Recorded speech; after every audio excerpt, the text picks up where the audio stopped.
email that went out, public. If you want to find out any information or any materials for this meeting, please go to the Minnesota House of Representatives website, and then go to committees and then to taxes committee, and you will find all the pertinent and relevant information. So with that, Ms. Griska, would you please take the roll? Marquardt. Present. Marquardt present. Lislegard. Present. Lislegard present. Davids. David's present. Davids present. Abaje. Badger present. Abaje present. Carlson.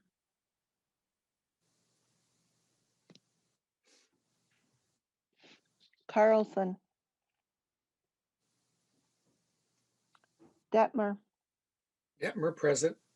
Detmer present. Garofalo. Garofalo present. Garofalo present. Gomez. Gomez present. Gomez present. Her.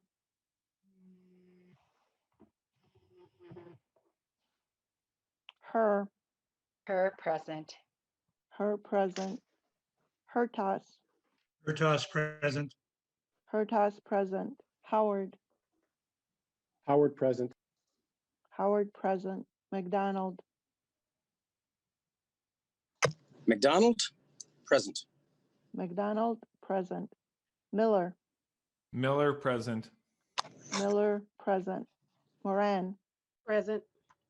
Moran present. Mortensen. Mortensen present. Mortensen present. Robbins. Present. Robbins present. Sandell. Sandell present. Sandell present. Schultz. Present. Schultz present. Stevenson.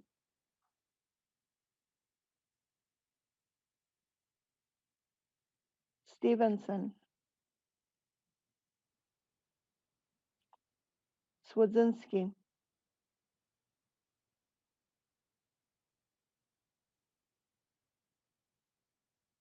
Swedzinski. Joachim. Present. Joachim present. Carlson. Carlson present. Carlson present.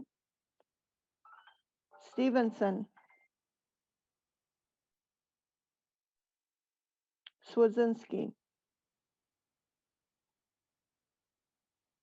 We have a quorum. All right, thanks, Ms. Griska. We do have a quorum, and we also now have some January 26, 2021 minutes to approve. Representative Les Lagarde, would you like to move those minutes? I would. So moved, Mr. Chair. Representative Les Lagarde moves approval of the January 26, 2021 minutes of the Taxes Committee. Any discussion or changes? Anything else on that? Seeing no hands raised, I would ask you to briefly unmute to take the vote. All those in favor of approving the January 26, 2021 minutes, please say aye. Aye. Those opposed say nay. The motion does prevail. January 26, 2021 taxes minutes committee are approved. So today we are continuing a little bit on what we did yesterday.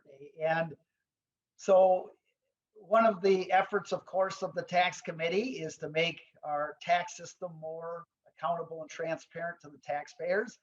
And yesterday we heard the 2020 Tax Expenditure Budget Report by the Department of Revenue. And today we're going back to 2011.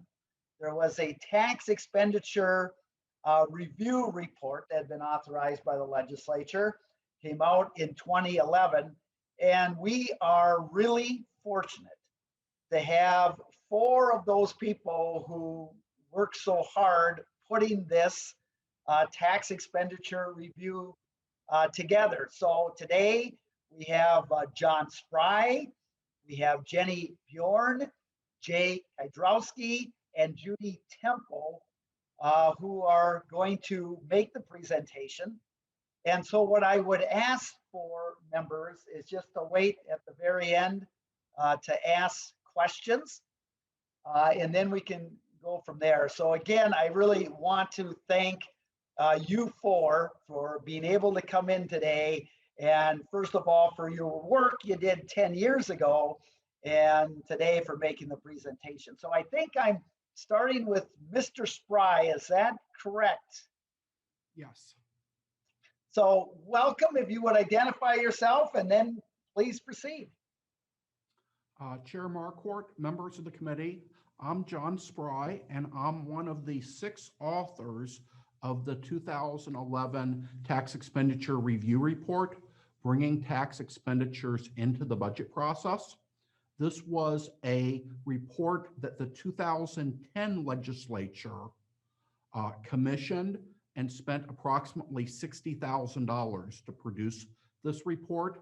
And they charged us at ways of making the tax expenditure budget better, adding transparency to tax expenditures, and very importantly, how could you bring tax expenditures into the budget process? And so my co-author, Jenny Bourne, who's a professor at Carleton College, will present the next few slides about the report. Thank you very much, Mr. Spry. Ms. Bjorn. Yes, I think I am going to try to share my screen. We haven't worked out the details here, so let's see if that will work. So can people see this? We can, I can. So Okay. it looks All right. good. I think you've got a kind of a split screen there. I don't know if you, there you go. Okay, Perfect. great. Thank you. So thank you very much for asking us to return and revisit our findings. 10 years goes by quickly. As you know from yesterday's presentation, tax expenditures are a crucial issue. Everett Dirksen once said about the federal budget, $1 billion here, $1 billion there. Pretty soon we're talking about real money. So although we have a budget surplus projected for the near future in our state, we also have a $1.3 billion shortfall for fiscal year 22-23. And so concerns about growth, jobs, budget deficits means we really can't afford not to take a look at where our taxpayer money is going. So you've heard about our tax expenditure report from last year. We got some nice comments on it. John will revisit a few of those. But I wanted to talk again about tax expenditures as opposed to direct spending. As you know, billions go toward direct spending, but billions more in the form of what you heard about yesterday, tax expenditures. I think of this as the Robert Frost part of the budget. It's the revenue not taken. And one familiar example in Minnesota is the exemption of clothing from sales tax, for example. Some tax expenditures piggyback on the federal system and some are ours alone. Ski equipment comes into mind. As you have heard, the governor and the legislature regularly review and reauthorize direct expenditures as part of the budget cycle. But tax expenditures receive little, if any, scrutiny and rarely, if ever, contain sunset provisions. So they simply go on and on without anyone asking whether they're still a good idea. And many tax expenditures could be reformulated as direct expenditures, and then they would fall under the budget review process. But we don't have a mechanism for that. Well, so what? Tax expenditures by spending by any other name is still spending, including tax expenditures. And tax expenditures can be quite large and seem to be getting larger, although many people may be unaware of that fact. Now, it's possible that tax expenditures are doing exactly what the citizens of Minnesota want, but because they undergo no systematic review, they're not exactly transparent, and they often don't even have a stated purpose, we really don't know. Let me notice the underlying critical trade-off. Choosing to have a tax expenditure means choosing not to have a lower tax rate.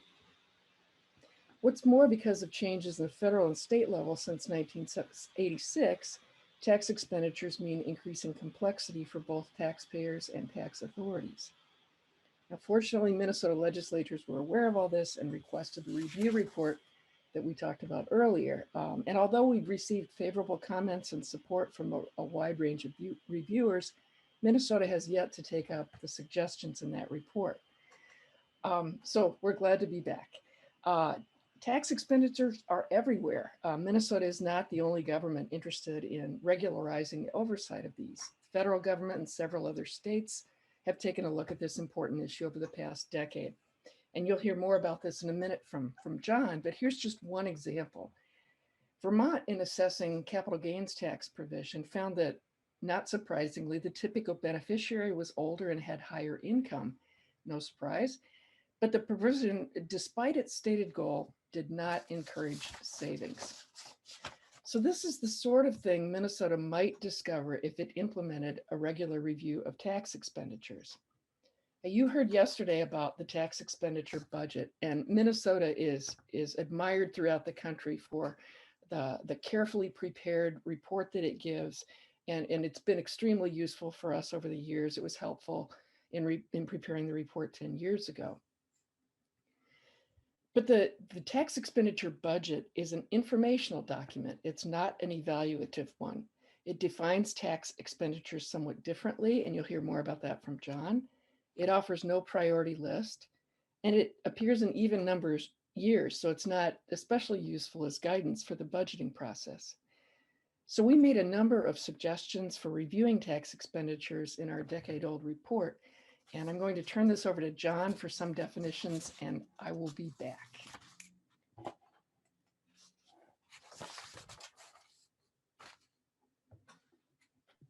Thank you, Mr. Spry. So as you look at tax expenditures, one of the really key concepts is the normal tax base. Some people will refer to this as the reference tax base. And it's important because we're trying to identify preferential parts of the tax code as deviations from the normal tax base. So one of the most famous professors of public finance, John Mikesell from Indiana University, said, And Mr. Spry, would you hold on just a second? So members, if you want to get a little larger screen, just right click on Mr. Spry there, and then you can pin him and it will show up larger. So I'm one that just learned this not so long ago. So, but it worked for me when I just did it. So Chair Markwart, you could Yes. also go to the view on the right-hand side, top of the page, and change it to speaker view. okay, very good. And if you all caught, thank you. Go to the right-hand side there and go to speaker. And what's that under again? What part? It's under view, top right-hand side, and then go to, instead of gallery view, select speaker view. Very good. All right. Thank you very much. I just want to make sure everyone could see. Thank you, Mr. Spry. Sorry to interrupt. so I was quoting Professor John Mikesell that the most critical requirement for a tax expenditure budget is that it be driven by a clear conception of the intended tax policy. In other words, before measuring the tax expenditures as deviations from the normal tax structure, the normal tax structure must be clearly defined. So that's very critical. But then if we go to the Urban Brookings Tax Policy Center, Dr. Marian points out that identifying provisions as tax preferences is not without controversy. So you're going to hear a little bit about this, where our group 10 years ago with the Tax Expenditure Review Report had sometimes a little bit different definitions of the reference tax base compared to the Minnesota tax expenditure budget. So we have these 7 criteria for tax expenditures. They're going to be pretty similar to what you heard yesterday from the tax expenditure budget. First, it has to apply statewide, even for local taxes. It has to confer preferential treatment on either certain persons, certain types of income, certain transactions, or property. It has to result in reduced state tax expenditure. So when we were doing the report, we found there were a couple basically dormant provisions of tax law that could be a tax expenditure, but nobody actually was using them, resulting in reduced tax revenue. It also is not something that's included as a expenditure itemized in the state budget. On the appropriation side, it does have to be included in the defined tax base for that tax, where the defined reference tax base is so important. It's not subject to an alternative tax. So yesterday you heard how in the tax expenditure budget, since there's an alternative motor vehicle sales tax, that's not part of the general sales tax. That's not by itself a tax expenditure. And then this final one is important. It can be amended or repealed by an amendment to state law. So for example, Minnesota does not tax the interest from treasury bills or bonds. That's a deviation from the reference tax base for the income tax, but it's not a tax expenditure in the tax expenditure budget or from the tax expenditure review report, because you don't have the power to tax interest on bonds issued by the federal government. So since that's a constitutional provision, you can't change it. So it's not a tax expenditure. For the normal tax base, we use the definition of income from all sources less expenses that are reasonable and necessary to generate that tax. So it's an income tax is not a gross receipts tax. The normal tax base for an income tax is revenue less all reasonable and necessary expenses to generate that income. So a tax deduction for an expense that's necessary to generate income is not considered a tax expenditure because it's part of the normal tax base for that tax. For the corporate franchise tax, we use straight line depreciation over the asset life that's specified as a proxy for economic depreciation. So if you had a different depreciation like accelerated depreciation, that would be a deviation from this reference tax base and should be evaluated as a tax expenditure. And also, similar to the tax expenditure budget, we followed the Uniform Division of Income for Tax Purposes Act. This is the recommendation from the Multi-State Tax Commission of equal weighted apportionment, 1/3 on payroll, property, and sales, with a throwback rule as the reference tax base for the corporate franchise tax. And third, when we go to the sales and use tax, this is where our group 10 years ago was the most different from the tax expenditure budget. We use as a reference tax base the consumer purchases of goods and services, not the sale of intermediate goods. So goods purchased for resale wouldn't be included in our reference tax base or be a tax expenditure, and things like equipment, capital goods, since they're intermediate goods, we would not have intermediate purchases of business inputs as tax expenditures, but the tax expenditure budget has, as you heard yesterday, included those. So I would like to turn this back over to Professor Bourne to talk about a framework for evaluating tax expenditures. Thank you, Mr. Spry. Professor Bourne. Okay. Great. Okay, thanks. So let me start with the basics. Tax policy has 3 guiding principles: efficiency, equal treatment of equals, and simplicity. Efficiency, allocating economic resources toward their most productive use, is perhaps the chief advantage of free markets. One goal of a successful and effective tax system is to interfere with this process as little as possible.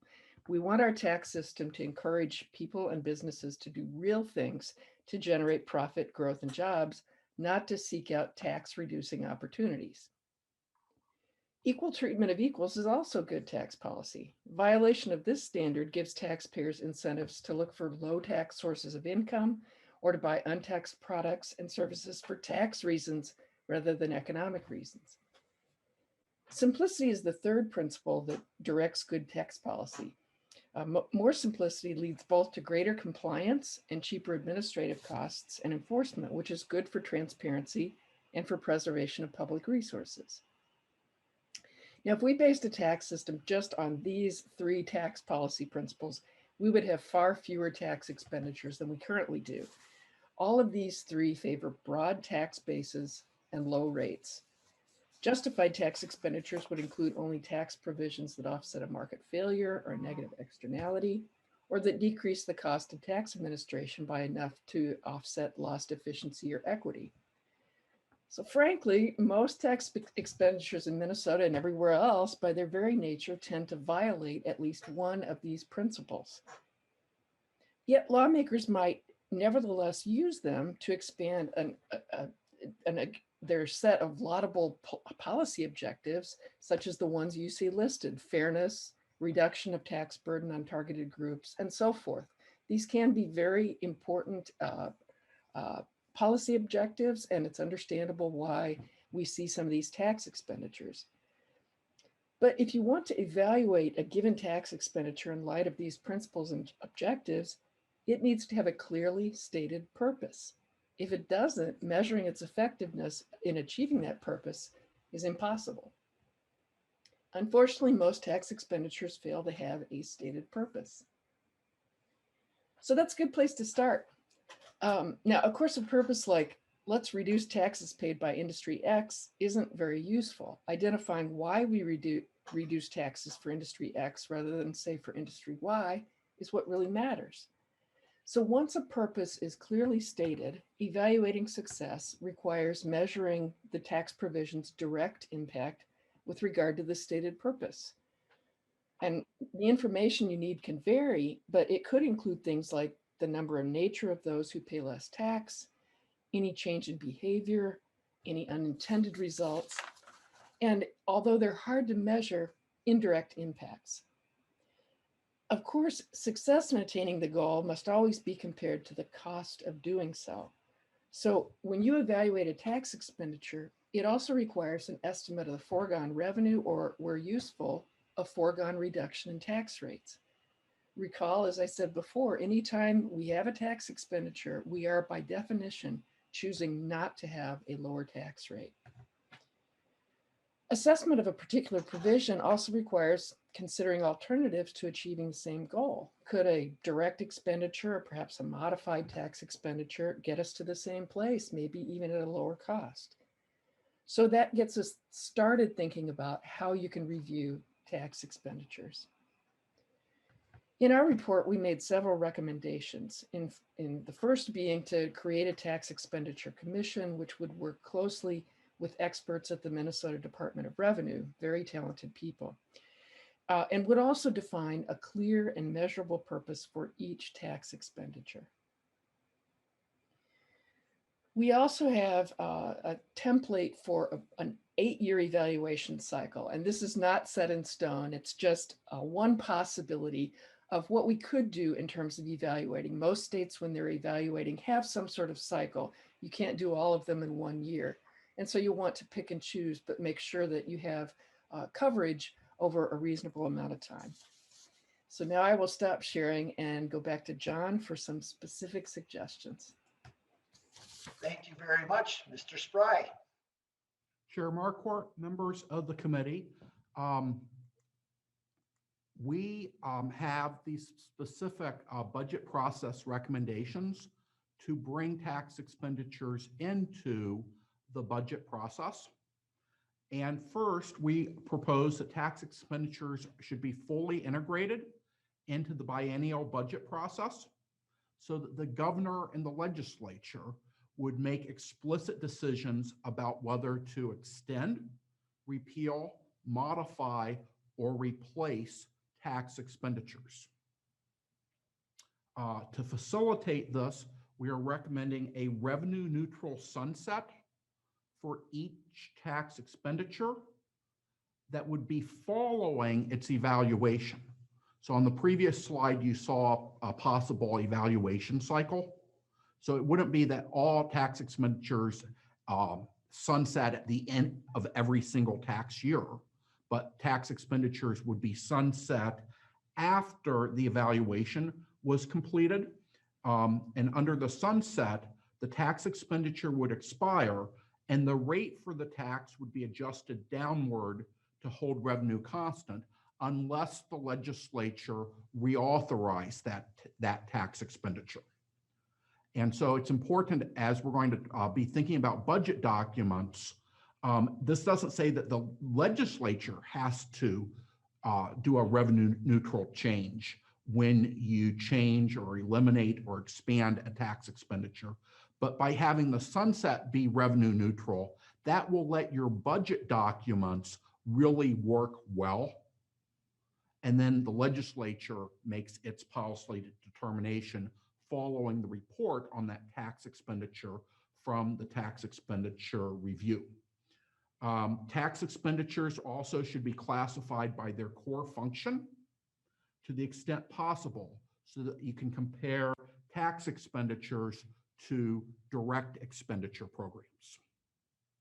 That leads into some of our additional recommendations that in the future appropriation committees should examine tax expenditures alongside any direct expenditures within their purview that serve the same function.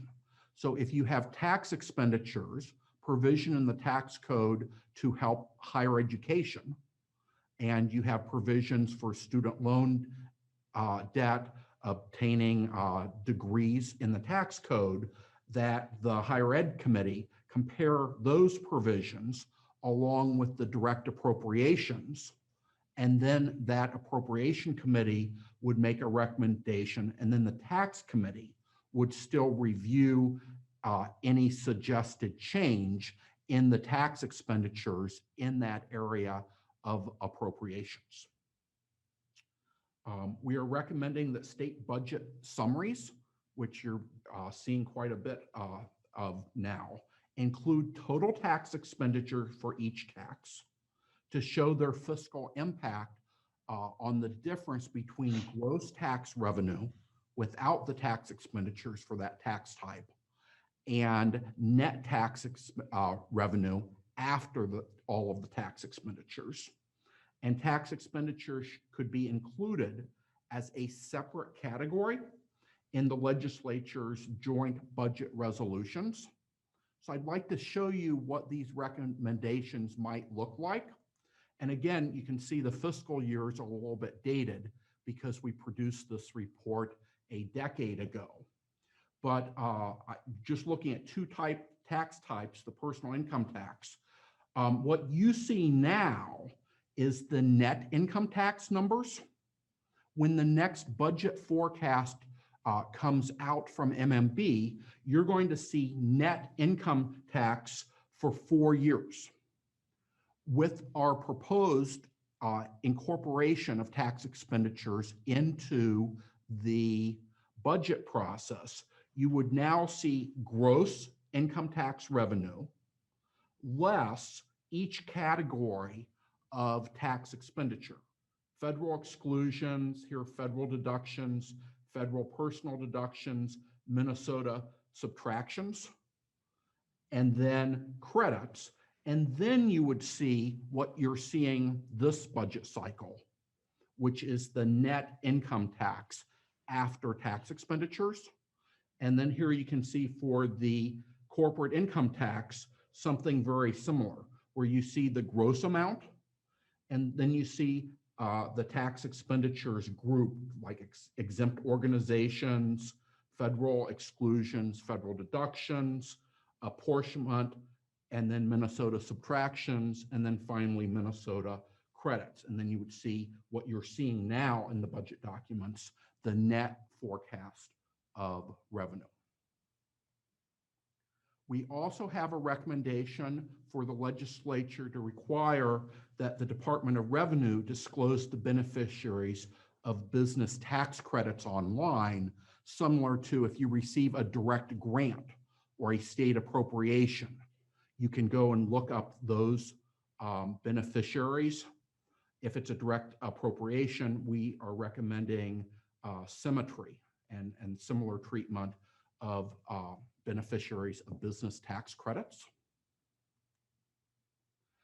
And I'd like to tell you, because we did do this report 10 years ago, that there are a number of states that over the last decade have done some steps. They're different in different states. Obviously, Iowa borders Minnesota. And I would encourage you, as you're thinking this session about a whole variety of things, what do you do to encourage people to get into farming? Minnesota has a tax expenditure for that. I believe Iowa has a tax expenditure for that. Iowa has really nice detailed annual reviews of selected tax expenditures. And so that's useful for us as giving you an example of what we're recommending this commission for tax expenditures would produce for you. But it also may give you information on similar policy challenges that Iowa has faced that Minnesota faces. Washington State has a 10-year review cycle. And again, you can go and take advantage of these if there's a policy interest you have. Yesterday, I heard somebody say things about policies for senior citizens and tax expenditures for Social Security. Well, you might be able to see if some of these states have policies that are tax expenditures and have reviewed them. Colorado did a very detailed review. Vermont has done two kinds of reviews. As Professor Bourne mentioned, they did a detailed review of their tax expenditure for lower capital gains tax rates. And then they do more expedited reviews of some provisions.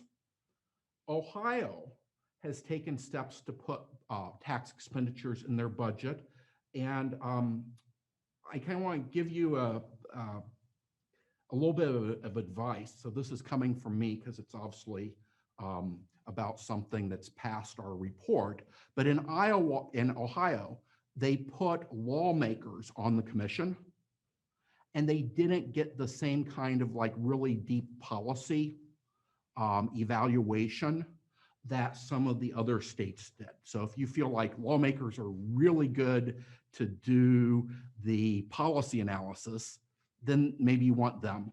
Our recommendation is the lawmakers, the governor, play a role in selecting experts for a tax expenditure commission who are really good at doing policy analysis, distributional analysis, looking at benefits and costs and alternatives.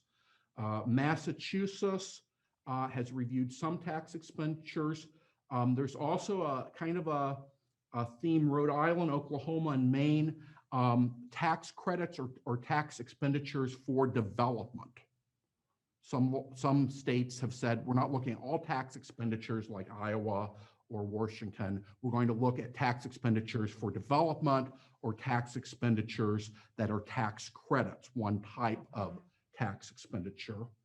And Delaware and California have some degree of evaluation in their tax expenditure budgets. So that's kind of an update on what has been happening in other states over the last decade since our report was published. And we would be happy to answer your questions. And there are 4 of us that are happy to answer your questions from the original group of 6 with you for the meeting today. And again, thank you, Chair Marquardt, for this opportunity to present the tax expenditure review report. Mr. Spry and others, thank you so much. That is wonderful, and really appreciate you coming in again. Members, are there questions? And I'm going to move here to gallery view.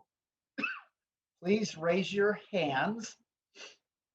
And we do, besides Mr. Spry and Professor Bjorn, we do have Mr. Kydrowski and Ms. Temple here that could answer some questions also.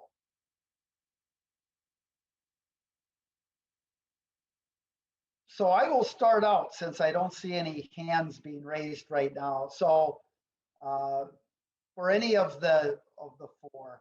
So if the legislature was to approve setting up a review process for tax expenditures, what are some of the benefits you would see to taxpayers? So you've put out this report.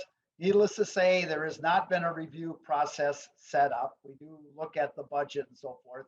But what would be the benefits, not just to the legislature kind of getting a better idea, but to the taxpayer? What are the benefits? Who would like to take that one on?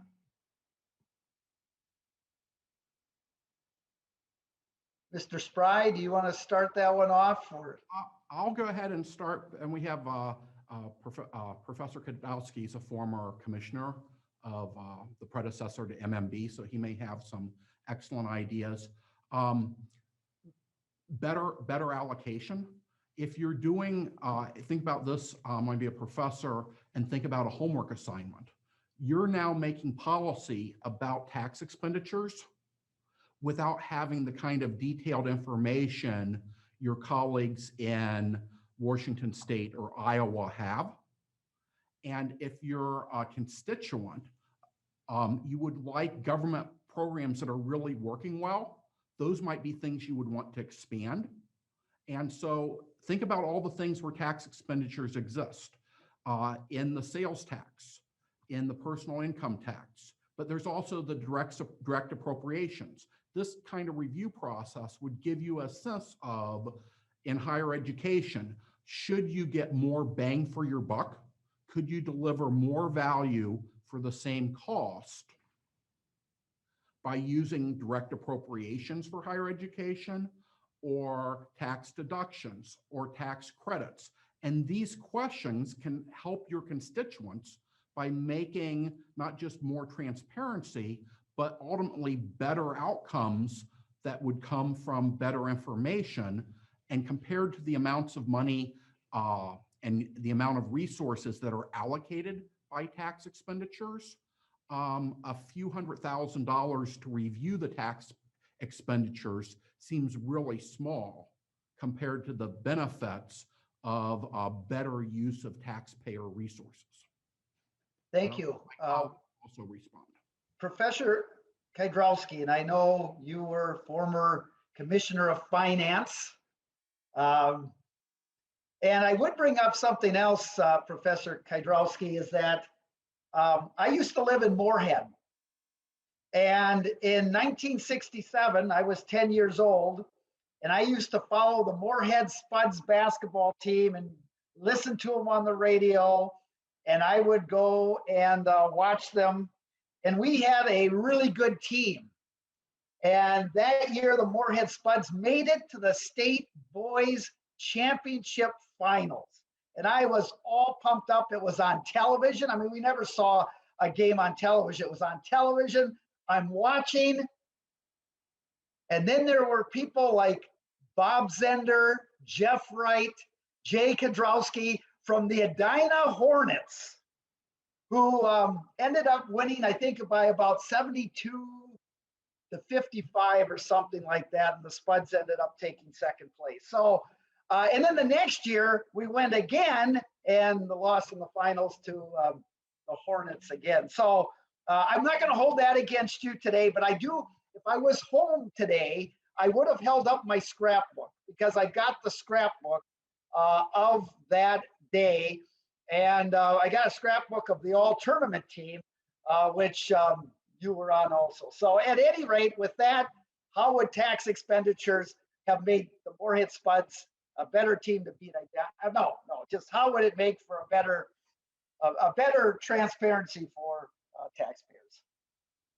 Professor Kydrowski. So Chair Marquardt, that's probably why you joined wrestling team. Yeah, I think you might be right. Mr. Chairman, thanks for those memories. It was a long time ago, I'll point out. One of the things, let me give you a couple examples maybe to illustrate what's going on. The governor has proposed to increase the angel investment individual credit. Is that a good idea? It's not really been looked at by experts in the area, and should that credit either continue or be expanded, right? And here's another thought. Maybe the Appropriations Committee and the Tax Committee ought to meet together to look at something like economic development. Is the angel tax credit the best way to improve the economy in Minnesota? Or are some of the expenditures that are being currently done by deed a better approach to stimulating economic development? You can look at another couple as well. There's the nursing homes, boarding care, home sales tax exemption. Well, that seems like a worthy proposition. But at the same time, the state is spending money on the human services budget for medical assistance. A lot of that ends up going to the nursing homes. Should those two be coordinated? Should one be eliminated and another one be increased? I mean, that's what we're talking about here. Let me give you one final example, and that's the construction materials for low-income housing sales tax exemption. Long one. What about the Housing Finance Agency expenditures? Should those two be looked at together, and what's the most efficient way to stimulate low-income housing in the state of Minnesota? Right now, the Appropriations Committee is not coordinating with the Tax Committee in the consideration of those provisions. Thank you. Any Professor Temple, do you want to weigh in on this one? Sure. I'm Judy Temple. I'm Jay's colleague at the Humphrey School. I was just thinking about, in this age of COVID and all the concern we have about students keeping up and keeping up their education, there's a long list of public and private tax credits and deductions for education that are in our Minnesota tax policy. I was just looking, and there's a few years ago, House Research put together a report on all the exemptions and credits that Minnesota offers. And I'm not really sure that everyone's aware of them. And if we had more attention to how these tax expenditures work, how many people are using them, what are the characteristics of people who are using them, it might actually, promote other goals that we have. We're not necessarily encouraging you to get rid of all the tax expenditures. You might decide that there's some really worthy ones that you wanted to expand. In the education sector, for example, you can get credits for tutoring or academic summer camps and after school programs. And these are things that, in this age of COVID, some of these students might actually need more of this. And so a closer look at some of these tax expenditures might provide taxpayers and policymakers more information about how we can better promote some of these tax expenditures and how we can better target them. Thank you. Before I call on Representative Gomez, I like what I hear about being able to kind of match with results and outcomes, and also what testifiers have said as far as, working with the various appropriation committees and looking at to see if a tax expenditure, how it would match up with appropriations. And what we could find is actually that the tax expenditure, this is what I think I'm getting to, actually the tax expenditure maybe could be more efficient and working better than actually an appropriation, which would save an appropriation in that committee. So I think that's kind of the important thing, is we could see that some of these maybe and are working very, very well. Representative Gomez. Oh, could I actually just add one point? Yes, please. Yeah, so I'm thinking about you as politicians meeting constituents, and I think, if it boils down to it, a lot of tax expenditures might be what the ordinary citizen would call a loophole.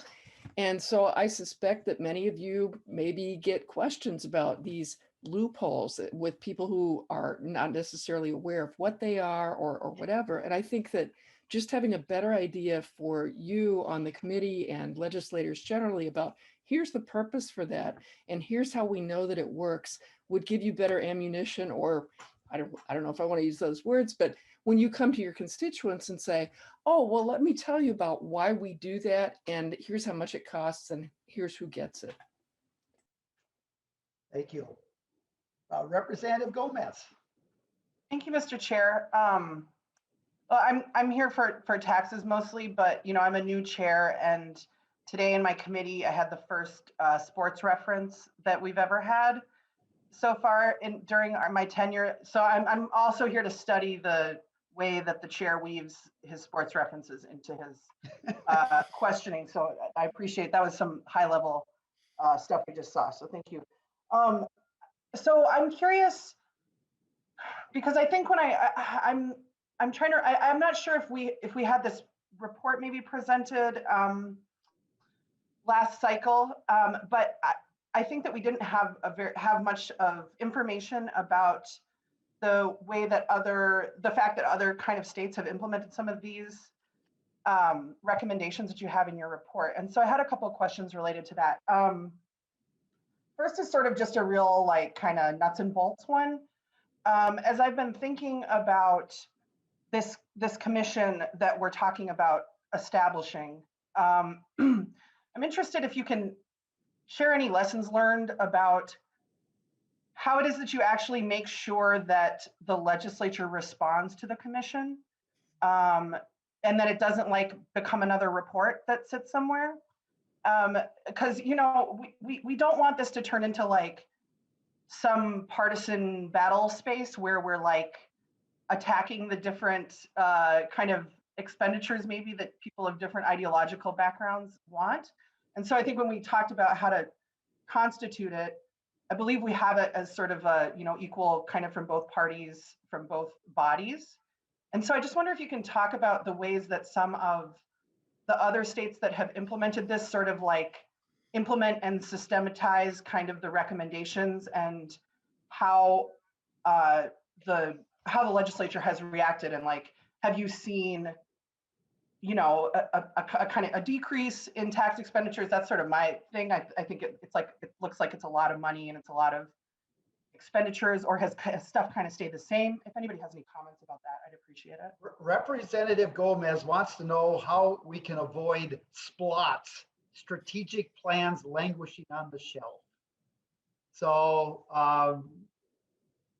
Mr. Spry, or who would like to address that one first? Mr. Spry. Chair Gomez, Chair Marquardt, Representative Gomez. I think to keep the commission's reports from languishing, we have something that I don't know that any other state has done in our report's recommendations, and that is the sunset of tax expenditures following the receipt of the evaluation from the Tax Expenditure Commission, so that the legislature gets that report, and the sunset is the forcing mechanism. If a tax expenditure sunsets, the legislature is probably not going to let it just sunset. It may replace it with something else, reduce it somewhat, modify it, say it's really good, expand it. And so looking at the other states, none of them has had this forcing mechanism of the sunset. And Minnesota has a little bit of a history, again, from a decade ago, with sunsetting on the appropriation side. And oftentimes there are things that were just sort of overlooked, and there was bipartisan agreement on the appropriation side in Minnesota. But sunsetting tax expenditures is really the thing that avoids the report of a tax expenditure commission just being another report. Representative Gomez. Great, thank you. Thanks, Mr. Chair. And yeah, I was talking kind of about the bill that we worked a little bit on this last session. So the bill that we had introduced did have that provision. So that's helpful to know that that's kind of the mechanism. Seems like maybe, because we have this initial period of reviewing existing expenditures and then kind of implementing this new policy of sunsets, that you might kind of see not a lot of change in the first few years, and then sort of more as you kind of get into the development of the commission. I had one other question. I guess I'm wondering, again, this is about comparisons to other states. It's my observation and that decisions that have been made about tax policy have contributed to and reinforced some really troubling kind of economic realities in our state. And that's, kind of what we're seeing across our country, which is this just really rampant runaway wealth and income inequality, economic inequality, and the reality of many people not being able to make it in our economy. When we hear things like half of households couldn't absorb an unexpected $400 expense, and that would kind of cause this cascade. The other thing that's particular in Minnesota is that kind of when you go down the line, as you look at every indicator of quality of life, you see some of the deepest racial disparities between white people and the BIPOC communities of anywhere in the country. And it's I'm kind of new to taxes, but I've been kind of learning more and studying about some of the ways that tax policy over time, federal tax policy in particular, though, has contributed to that. And so I guess I'm wondering because I can't remember what the three kind of principles of tax policy are. They're like efficiency and legibility and these things, right? But I think there's also a way that we have to acknowledge the way that tax policy has contributed to these problems that are serious economic issues that we need to confront. And I'm wondering if there's any state that incorporates that type of thinking into the analysis that they do of tax expenditures, whether there's sort of I think about it as scoring maybe or something, but that's not the right kind of way to talk about it. But to really analyze how is this expenditure contributing to or exacerbating or relieving the realities of economic inequality and racial inequity in our state. And I'm wondering if anybody's doing that across the country. Representative Gomez, are you kind of referring to a tax incidence study on who would benefit the most, or? I think I'm sorry. Yeah, Professor Bourne, could you maybe address that? Well, what I was going to start to say is that our recommendation that there be a stated purpose, maybe multiple purposes, and then, some of the specifics about who do we think is going to be affected by this. So if we have a policy, say, of a certain tax credit for inner city, something or other, and we expect that that's going to improve or reduce the gap in employment between, majority and BIPOC communities, and we have that as a stated purpose.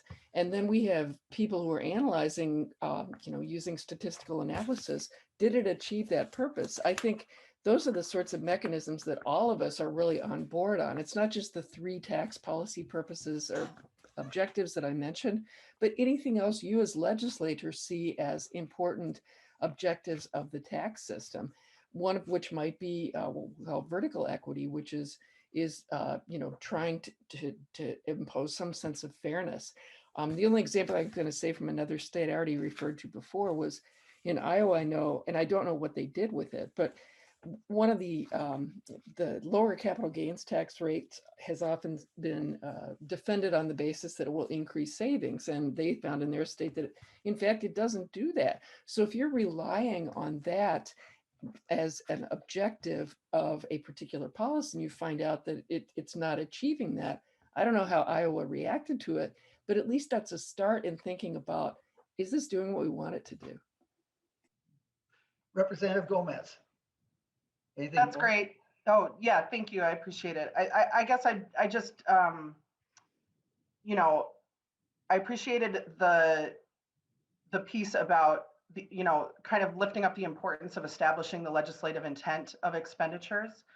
And I also just wonder if there's a way for us to kind of take another approach to it and think about, are there unintended consequences of different expenditures with respect particularly to racialized wealth and income inequality? So thank you, Mr. Chair. I appreciate it. Very good.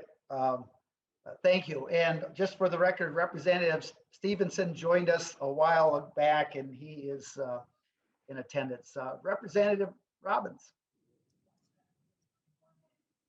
Thank you, Mr. Chair, and appreciate the presentation today. I was going down a similar vein as Representative Gomez, so we might have addressed it, but Chair Marquardt had talked about the importance of measuring effectiveness and outcomes. And so I just wondered if you could talk, you mentioned the Iowa example, which I really appreciated, but are there other examples of how other states have found effectiveness of these different tax expenditures, and what sort of analysis tools are used to demonstrate that? Thank you. Professor Bjorn, I'll start with you. Well, I'll say a little bit. I don't know about all of the states. I only looked at a few of them, but I know that what Iowa did is they pulled in a lot of statisticians and economists to say, let's apply the statistical tools that we have at hand to build some models to say, you know, if we're thinking about the effects on, say, a wage gap between one racial group and another racial group, and we have this tax policy, can we isolate the effects of that and in turn say, does it have the particular effect that we thought it was going to? I don't know if other of my colleagues, if you have looked at those different states to see what else they've done, but I do know that Iowa relied a lot on, you know, sort of experts who are used to using statistical methods to say, let's set out a model that says, we think this is going to happen, test that hypothesis, and then say, here's the result. John or Jay or Judy? Anyone want to just go ahead and pipe up here? And So I've looked at some of the other states, and typically you have administrative data. So if it's a tax credit, it's a tax deduction, there'll be that statistical analysis you heard about how many taxpayers use the credit, what's the median or the average credit or deduction being used. And then there's that public policy analysis asking what if questions, like if this policy didn't exist as a tax expenditure, would people actually change their behavior or not? So that's something where you need expertise in statistics and economics. And also there is cost benefit analysis that is sometimes performed, and the analyst will suggest ways to modify the program to reduce its budget impact, or if you wanted to expand it, what would be the best way to expand a project that looks like it has a high benefit cost ratio. thank you. Representative Robbins, any follow-up on that? No, thank you, Mr. Chair. Appreciate it. Thank you. Representative Sandell. Thank you, Mr. Chair. I think I have an example that may speak to both the questions that Representative Gomez had and the conversation about the unintended consequences. Young men and women in the United States receive the benefit of tax expenditure while they're in K-12 education and when they continue on to higher education in the form of government subsidies. And with a child, with a young man or a young woman who continues to go on to higher education, they continue to receive those subsidies, whether it's at a private school or a state university. But the student who decides to leave school after age 12 or after grade 12 no longer receives those subsidies. So he or she who decides to maybe continue farming or wants to continue farming on their family land, or wants to become an electrician, or wants to pursue another independent effort, does not receive the benefit of that tax expenditure.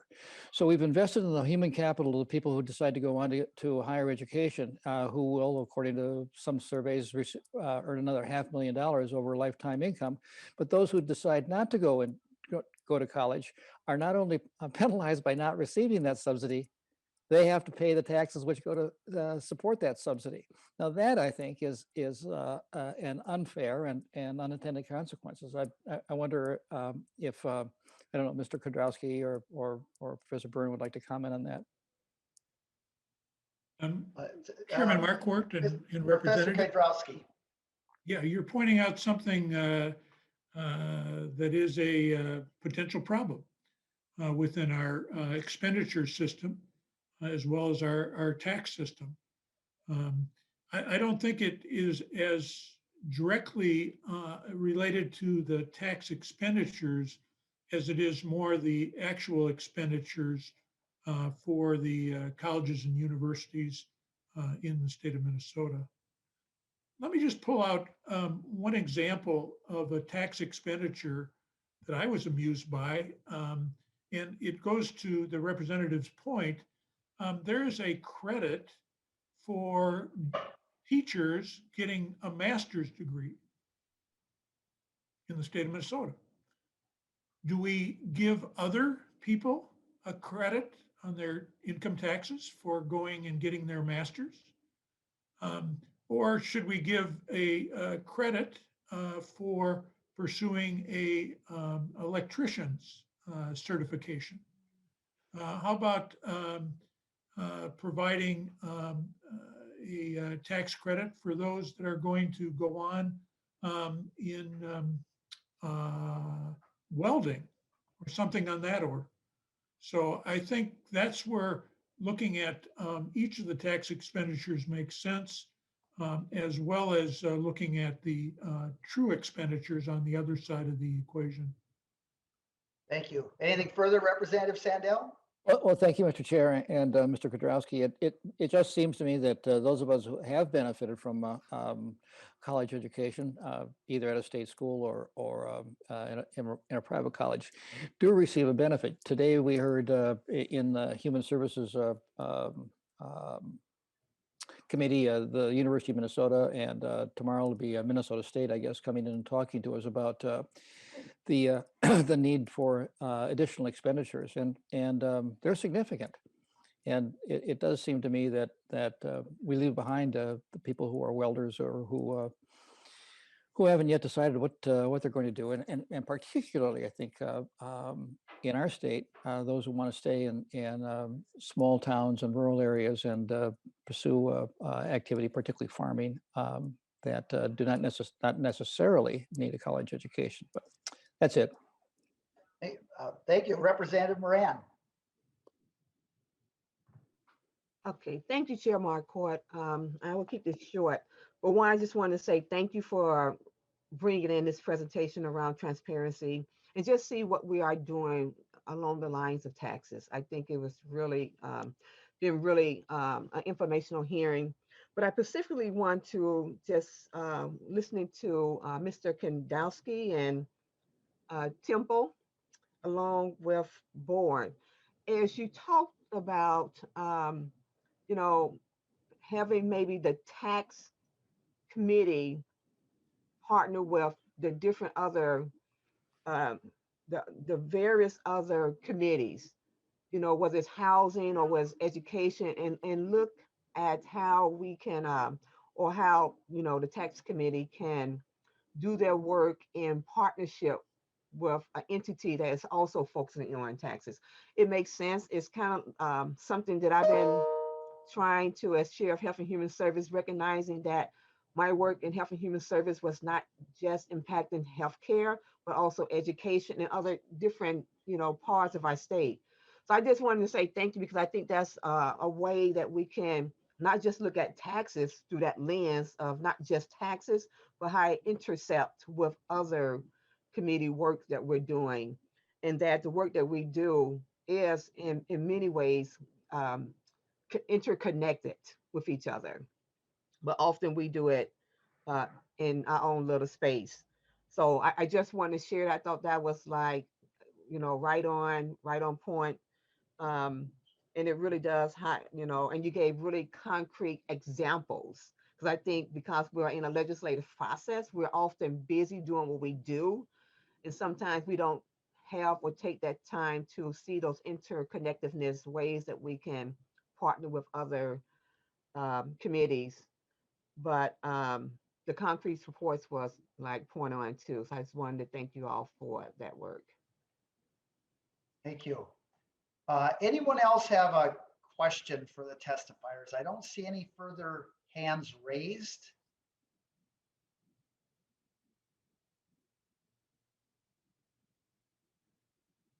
Okay, Professor Spry, Professor Bjorn, Professor Kudrowski, and Professor Temple, thank you so much again for 10 years ago putting this report together, but coming back and taking the time to address the committee. And I think you've left us with a lot to think about and also a challenge. It's gone 10 years. And I think it's just as important now as it was 10 years ago when this report and the need for it came about. So again, thank you so much. And you'll have to kind of follow us along to see if we do something, but I'm hoping this year the Taxes Committee can do something in this area and add to the accountability and transparency to taxpayers. So thank you so much. Members, we do not meet tomorrow. Our next meeting will be next Tuesday. And we know we're going to be looking at 4 federal bills that have been passed that have conformity ramifications for the state of Minnesota. So with that, thank you all for your work this week. Have a good rest of the week, and we'll see you back next week. The Taxes Committee is adjourned.